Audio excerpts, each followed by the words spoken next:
And the last thing before we wrap, because you know we got to do it. And Cam told you, Mace, they was on Ohio shit. So now we got to get to Ohio shit because Miami beat Ohio State 24-14 in the Cotton Bowl. So, Maurice, you were at the game. So, like, tell us about your experience, how it was. I mean, they didn't invite me. So the trophy wasn't there. You can't get the Lombardi. You're not going to have the trophy if Mase is not involved. But go ahead, Mo. I'm out of it. Cam wanted me out of it. This is what happened when I'm out of it. I'm out of it. No, it's all good. No, I'll tell you like this. The atmosphere of all the pregame stuff, Miami talking about they're going to get back. All that stuff was amazing, right? But at the end of the day, if you've seen the game, football at the end of the day, I don't care how many stars you got. I don't care how many star wide receivers, quarterbacks, running backs, linebackers, whatever. It starts and ends with the offensive line and the defensive line. And I underestimated, like I'm sure a lot of people did, Miami's defensive line. They really took advantage of just our offensive line. They dominated, and they dominated early and often. That's essentially what happened. And then from a defensive standpoint, back towards Miami, we didn't get pressure on the ball. And so at the end of the day, Miami started fast. We struggled with Ruben Bain, and we struggled with the other kid, Mazadov, whatever his name is. I apologize if I messed it up, but that's where the game was won and lost. And it was like probably the second or third quarter that we started to gain some momentum. And then it was really before the fourth quarter where we got the penalty, the end of the third, beginning of the fourth, where we had got a penalty, and it seemed like things just stopped clicking for us. But we did the same thing that the Baltimore Ravens did. Our kicker went out and he missed a premier field goal in the Indiana game, and still with Miami, we missed another field goal here. But they won fair and square. But the coolest part at the end of the day, I tell you, just was a cool moment for me. I've never met Mike Irv in person, and so I didn't know how Mike was going to act after the game. But I went to go find Mike. It took me like 10 or 15 minutes because he's an entertaining dude, as y'all know, right? So he was walking around the stadium, but I had to go find Mike, and so to my surprise, there was just like good energy being around him. That was probably the coolest part for me, being around him. Then I ended up seeing Andre Johnson and Edgerrin James and dapped him up and congratulate him. But, went back to the locker room. And so just like I talked shit in peace and I did my thing, I lost in peace and said, hey, y'all beat us. I don't make excuses. I don't get into all that, how niggas be saying, if we would have played them 10 times, we would have beat them 9, all that shit. Like, we lost, nigga, accept it, get better, and move on. So, yeah, that's the camp I come from. It's just, no pun intended, but it is what it is. Get better, move on. So. He said we'd have played them 10 times. Yeah, that's how losers talk. Like, when I see, and I love these guys, I love these kids, but all that, like, if it would have been another day, another play, all right, nigga, we lost. Like, you know what I'm saying? Yeah. Like, accept the L and keep it moving, man. That's my mentality towards life. Yeah.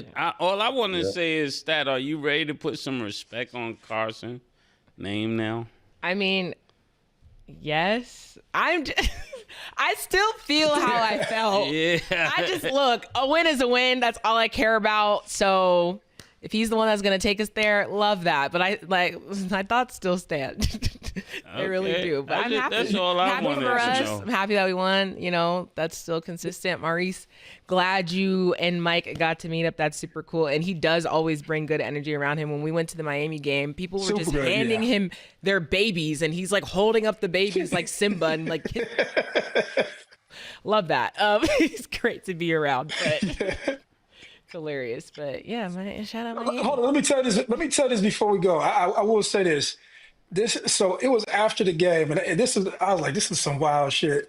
So Mike goes to one of our players. Mike pull out a wad of money, right?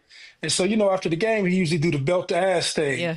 And so I'm like conflicted. So I'm right by him. I'm like, yeah, Mike, you can do this, but I ain't about to be in the video. You know what I'm saying? And so Mike got the belt on you. Listen to me. So he said, Maurice, right? So, man, come over to me. He give me a hug. And we dapped up, right? And so he goes to our water boy. He go to our water boy. He trying to get the water boy some money for his shirt. And I'm looking at the water boy like, I know you ain't about to do this.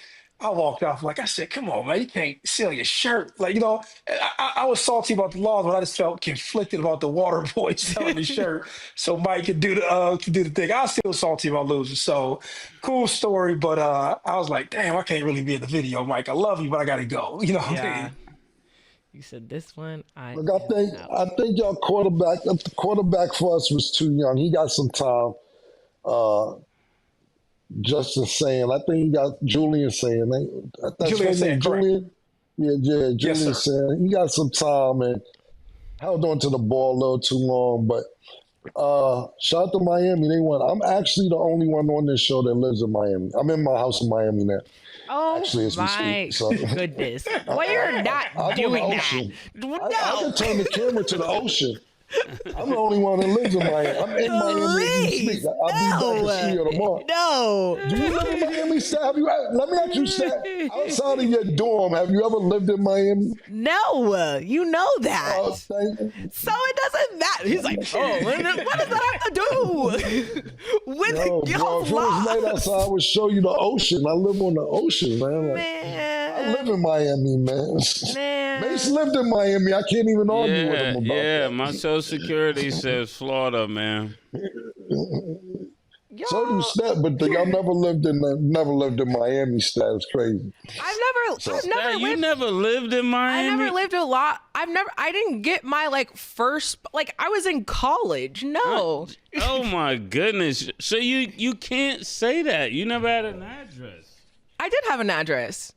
I had an address. I just didn't like I lived on campus because I was a student and I was a student living in Miami.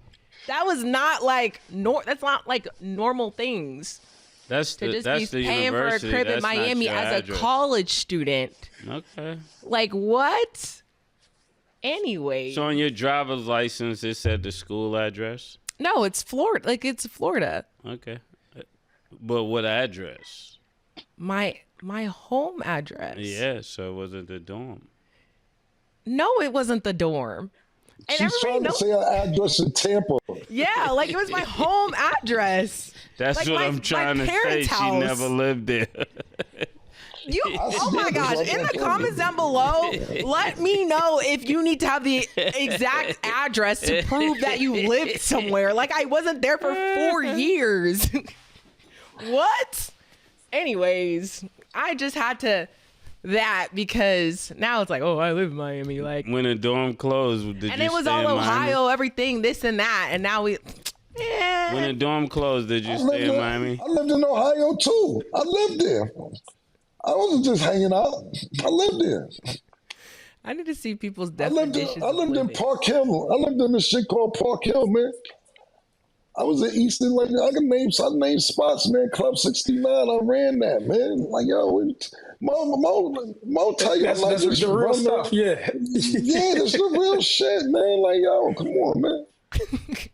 No, I'm not doubting you. I believe It was you. around some I real can't dudes name here. drop no streets in Ohio. That's why I'm like, yeah, y'all got it because I know Listen, I don't know. I was in Open Locker. Opalaka. Yeah, I be Open Locker. Shout out to my man B. Shout out to Boom. I be Open Locker and all that dirt, hen. I'm out here.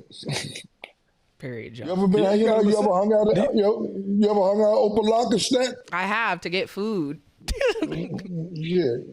See, that's what I'm saying. I'm But in I didn't Miami. live there. But that is real Miami. Yeah. So, yeah. Yeah, Overtown, Open Locker, Carroll City, Hialeah.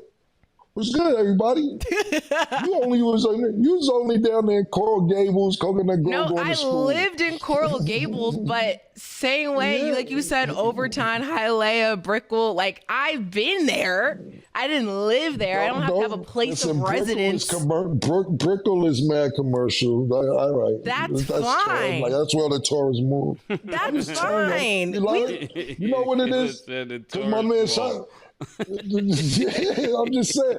You know what it is? Because when people talk about Miami Heat or the Miami Dolphins, not you, Stat, people, yo, South Beach. They never mention the part of, I know people that live in Miami that never been to the beach. They don't come over, they say, I ain't going over to Bridge to party. I ain't going over there. I know people that never came over to this side. Yeah, it's different. There's shit going on over there. Yeah, it's a and little like different. fun fact, Just wanted like to show them some love. Fun fact, because my parents, when I first went to Miami too, I was always like searching up spots because like I do like to eat. Like I like a crab boil, I like some wings or whatever. I was trying to go to different parts of Miami. My parents used to yell at me because they were looking at my location. They were like, "Why are you not in Coral Gables?" And I was like, "Because I went to go get a plate." And they're like, "You don't need to be over there in Coconut Creek." I'm like, "Why not? I want a plate." So I was where I was supposed to be, but that didn't mean that I didn't go places. So yeah, shout out to Miami. Yeah, shout out to Miami. Stop, but just for the record, you didn't live in Miami because it wasn't on your license. That's debatable. I will let the comments tell us what they think about that because I think that's very debatable. And you didn't have I lived in LA and I didn't have an LA ID, like California you didn't have ID. an address, but you had an address in LA. But I'm not here to argue because in 2026, I'm not going back and forth. Ooh. Full circle. That part. That's one of the places you ain't going. And if y'all needed to learn anything today, that is what y'all needed to learn. But that is all the time that we have for today. Maurice, you know it's always a pleasure to have you on the show. Quarter zip. I'll see you next week. It's over. Yeah, it's over. You gotta send me your address. I had a palm tree in my yard for the longest. I gotta send you the palm tree. Palm tree? Wrapped to the Christmas tree. That's what I was supposed to send them for Christmas, but I don't have an address. We're speaking of addresses. Yeah. It was good seeing y'all. Happy to see y'all. Happy to be back. He's not going back and forth. He not. Happy to see the good energy. Happy to see y'all smiling. Happy to be back on the show. Yeah. Ain't nothing changed with him. Nope. Season 8 is here, y'all. Thank y'all for watching. And as always, it is what it is. Oh, man. Playoff spot sacrifice. There was also a coaching spot. So after 18 seasons and 1 Super Bowl, Baltimore fired John Harbaugh. So Maurice, do you think Harbaugh was the problem in Baltimore? And then did you see this coming? Well, one, I didn't see it coming. I really didn't think that they would let him go, but ultimately he is the person, right? He's the one who probably brought in Derrick Henry. He was the one who probably assembled these pieces and said, hey, if you give me these other guys, I'll make it happen. And, first year things don't happen. You can kind of give excuse saying, hey, let me settle in, let these guys get some experience playing with each other, so on and so forth. And then after it doesn't happen the second year, like anything else, before Mike Tomlin, went out here and got this before he went 500 and won a division, they were talking about Mike Tomlin being gone and basically somebody being in an organization so long and something isn't changing. I also think that people realize that the window with Lamar Jackson is short. It's like, hey, he's in his prime. Can I bring somebody in here to take these same assets and to basically do something different with the team? And so it's only so long before you keep on getting to the same spot with the same person. You'll try to make excuses because you have a relationship with them, but eventually you say, hey, man, I got to figure out how to do this thing differently with some other people. And when you see all these coaches, be it in college and in the NFL, getting shuffled around, you just say, hey, man, do I need some new life, new blood, and a new storyline to engage the fans? So I didn't see it. I didn't see the move happening, but if you don't win and you don't get further than what you've been going, this is what happens. Yeah, I agree with you, Mo. I think there's a lot to say right here. When it comes to John, how you say his name? Harbaugh. John Harbaugh. Yeah, John Harbaugh. When you think of his pedigree and what he come from, even though he's the winningest coach in the Ravens history, right? You got to look at it like this. When somebody is great, there's nothing wrong with holding great people to a great standard, right? And when they stop getting up to that great standard, you got to let them go because they still got great expectations. And all of us know how this is when somebody, their status is so high, they want a whole lot, but they're no longer producing. And this is his 3rd season. I believe this is the 3rd time that he really underachieved in his whole time that he's been with the Ravens. And like you said, Mo, once this happened, the second time it happened, the 3rd time it happened, you're out of here. We don't have time to wait on that because, like you said, when these things go bad, you need somebody to blame. You're not gonna blame Lamar Jackson. So the next person to blame is the coach, and he just had to go. And like I said, there's nothing wrong with holding great people to great standards. I think we got to stop looking at people that hold great people to great standards as hate. It was his time to go. They're not gonna win with him as the coach. Yeah, he's been there 18 seasons. I had 3 losing seasons in 18 seasons. So I have 15 winning seasons, 1 Super Bowl. And the reason I believe he went this year is because coming into the season, Baltimore was predicted to win the Super Bowl this season. But the business is the business. You know, sometimes you need a new voice in there. Sometimes you need a new face in there. I don't think it's nothing to do with his coaching. You have to think about this circumstances, right? Think about how crazy is this. John Harbaugh, I don't think it was just him being fired. I think it was mutual, even though they used the word fired. But he gets fired, but the niggas from the Jets is safe. The nigga from the Jets ain't have an interception on his. This is the first time in history that a team didn't have an interception all year. The nigga ain't have an interception, but he's safe.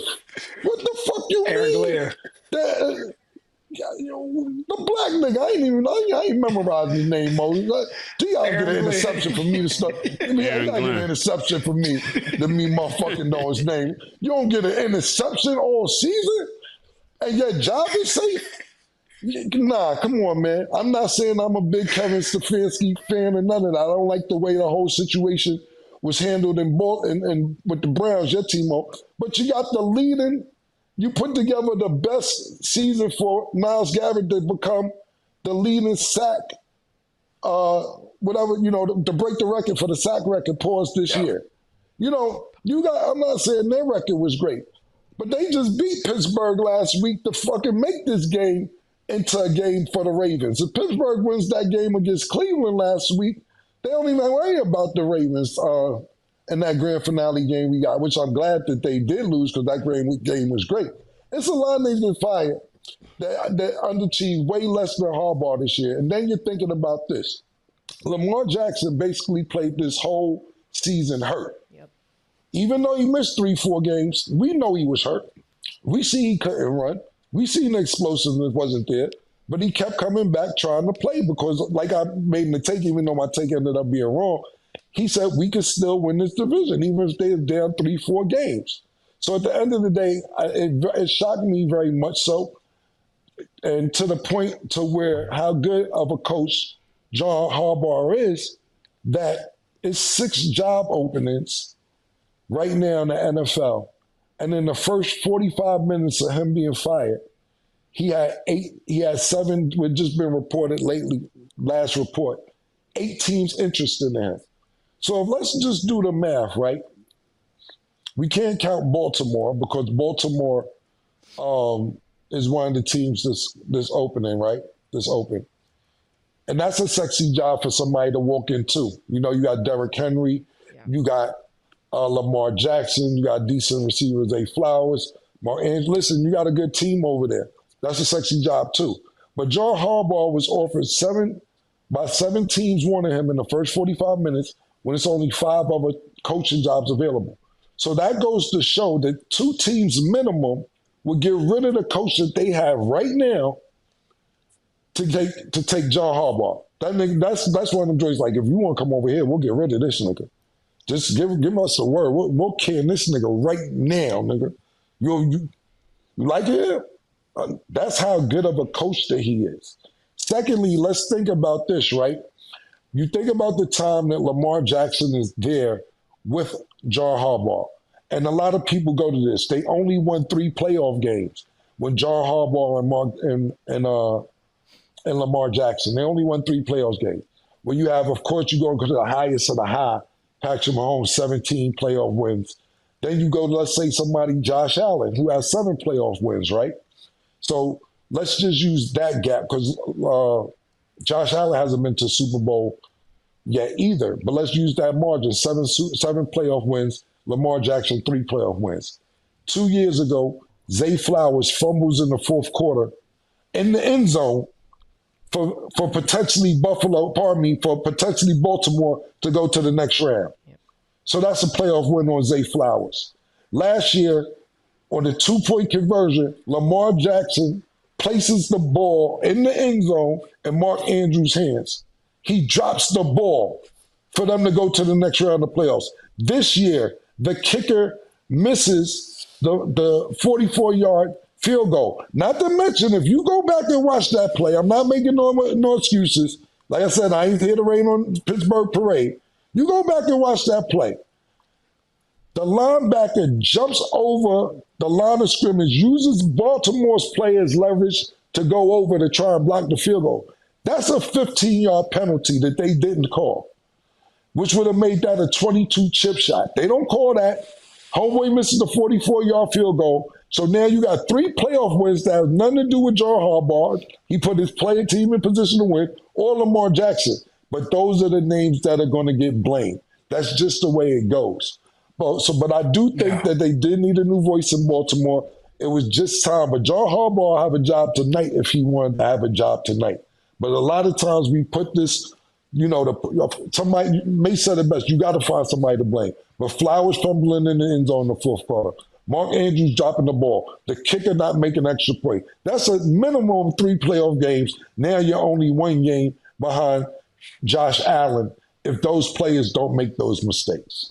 So it definitely shocked me. Yeah, that was really good, Killer. But in this game, they had no fumbles and they had no interceptions. The defense is why he got fired. He got fired because he couldn't get the defense to be the defense of old. The Baltimore Ravens is historically known for their defense. They've lost that edge, and that's why he's out of the building. It's not his offense. Well, you're talking about 1 game, and I think it's over a course of a season. You don't have Lamar Jackson for 4 games, and you have a hurt Lamar Jackson for the whole season. That's a problem. I'm not disagreeing with you as far as Baltimore's defense is concerned. Absolutely. The pass attack was terrible, 100% terrible. You're right, and we know Baltimore for playing defense, whether it's Terrell Suggs, whether it's Ray Lewis in the game, a bunch of people. You're 100% right. But I don't think it boiled down to this 1 game. I think if they won this game, that it'll be a conversation where they had to beat the Texans for him to keep his job. I don't think that he's going to keep his job outside of going to a Super Bowl with them being Super Bowl favorites. But you're right, their defense has been lacking. But if we're sitting there, and I know we're talking about 2 different sports, if you're sitting there and Michael Jordan isn't playing, and you're on the Chicago Bulls, don't get me wrong, you do good with Scottie Pippen, you do good with Kukoc, but Mike ain't there. Mike ain't there. I don't know what you want me to do when it comes down to 1 play, but you're 100% right. Baltimore's defense has not been the defense that we know in the past. But I think it was over a course of season, and you're right to your point, Mason. This last game, they didn't play well defensively towards the end of the game. I think the beginning of the game, both teams were playing really well defensively because it wasn't a high-scoring game until the fourth quarter. But I can't argue with you saying that Baltimore's defense is not what it used to be. Yeah. I mean, and luckily for Harbaugh, like we kind of know, he's going to keep a job because I think he is still one of the best coaches. But I feel like it also could have went any other way, too, because also if the Steelers lost, this probably could have been a conversation that they could have been having about Mike Tomlin because people were kind of teeter-tottering about that too, but I don't know, like to all you guys. Go ahead. To add on to what you were saying, they was basically saying whoever loses this game, just people, not in general. They was like whoever loses this game is out of here. I'm talking about Tomlin too, because you have to think about this. And I didn't mean to cut you off, Stan. I wanted you to finish saying what you were saying, but just some more meat on the bone, pour so to speak, for people that don't know. These are the 2 longest coaching jobs tenured in the last 20 years. Mike Tomlin been with the Steelers for 19 years, and John Harbaugh been with Baltimore for 18 years, and they both have 1 Super Bowl apiece. Mike Tomlin difference is he doesn't have a losing season as opposed to 3 losing seasons in 18 years, which I think is tremendous as well. But sometimes you need a new voice. But I want to bring some attention to what you were saying, Stat. You're right. That was circulating in the air, that whoever loses this game could potentially lose this job. Yeah. Lose their job. Yeah. I just think it's unfortunate though, because I do feel like a lot of, like, I know you have to go over like the course of years, but like a lot of this stuff wasn't Harbaugh's fault, and I don't even think a lot of this stuff was Lamar's fault because we've seen that he was injured, so it's just kind of gonna be a weird situation regardless. But that is the beauty of the NFL because they do not care. Okay. And that's one thing too, which you see a lot of times, real quick, Mo, I'm sorry to cut you off, but you got to be careful, right? To me, it's a lot of jobs that's not good. Like, just real, I don't want to go coach the Tennessee Titans. I don't want to coach the Las Vegas Raiders. You know, the sexiest job available outside of Baltimore is the Atlanta Falcons. Atlanta Falcons, their running back, Bijan, nasty. You got three Bijan nasty wide receiver. Yeah, Bijan Robinson. You got Drake London. You know, Michael Penix is not. He still has to prove himself, but he looked pretty decent. He don't have a winning record, but Kirk Cousins is not a bad backup. To me, Atlanta is a real sexy place to go. They got a lot of key pieces in place, and he would fit in good there. What you don't want to happen is this, right? That's why sometimes they're careful getting rid of quarterbacks or coaches, because think about this, right? You're New Orleans, and you're like, okay, our time is done with Sean Payton. Now look where Sean Payton got Denver right now, the Broncos. And then you look at where the New Orleans Saints is at. You're like, I don't know, man. You're not saying that Sean Payton would have kept them in playoff contention or kept the organization to where it is, but you get rid of key pieces sometimes. They go other places and look great. Sean Payton looks like a genius getting rid of Russell Wilson right now. Yeah. You know, we was talking about the race thing. Oh, this nigga racist. He talking this. Nah, it wasn't about that. This is what I need to win. I need this nigga to win. The Bo Nix nigga, yeah. Get this nigga, ship him where you want. Yeah, ship him where you want. The Buck Ducks. Get him, ship him where you want. And I'm going to take this nigga right here, and I guarantee you we gonna do numbers. Because Bo Nix is not having the best season in the world, but he's doing enough in Sean Payton's offense to make them contenders. So be careful getting rid of niggas because they got success somewhere else quicker than the organization they just left it. Right. And Maurice, did you have a point before we go to break? Yeah, no. The only point I was going to make, he made it with Sean Payton, but I was going to make it with Andy Reid. You know, sometimes people moving on to the next job, it re-energizes everybody. Great point. Yeah, but both organizations benefited. Yeah, that's a great point, nigga. Yeah, niggas thought they got rid of Andy Reid. Yeah, motherfucking. And he had a great outside. He went to the Super Bowl, but didn't win one when he was coaching the Eagles. Great career. You get rid of him, he made magic happen. 3 Super Bowls with another Super Bowl appearance. It's been great for him in his second career. I mean, in his tenure at Kansas City, because he had a great career in Philadelphia as well, just a better one in Kansas City.